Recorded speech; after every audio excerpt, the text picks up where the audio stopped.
আমরা বন্ধুত্বের মূল্য বুঝি, টাকার মূল্য বুঝি, কখনো কখনো স্বাস্থ্যেরও মূল্য বুঝি, কিন্তু সবচাইতে নেগলেক্টেড যে জিনিসটা আমাদের জীবনে, আমরা সবচাইতে কম মূল্য বুঝি যে জিনিসটার, সেটা হচ্ছে সময়।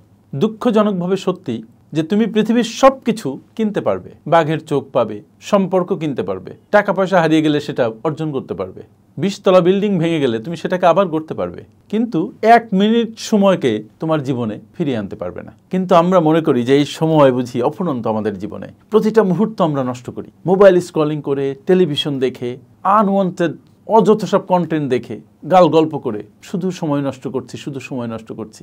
আরে বাবা, তুমি কি খেয়াল করছো যে তুমি তোমার জীবনকে নষ্ট করে ফেলছো? তোমার জীবন থেকে প্রতি মুহূর্ত চলে যাচ্ছে, তুমি প্রতি মুহূর্তে মৃত্যুর কাছাকাছি এগিয়ে যাচ্ছ। সময় নষ্ট করো না, এটার প্রাচুর্য নেই, you can't get it back, যতই চেষ্টা করো না কেন। তাই জীবন যদি তোমার মূল্যবান হয়, তাহলে সময়কে মূল্য দিতে শিখো। সময়ই একমাত্র জিনিস যেটা তোমাকে অর্থবহ করে তুলতে পারে, যদি তার প্রপার ইউটিলাইজেশন করতে পারো। Thank you.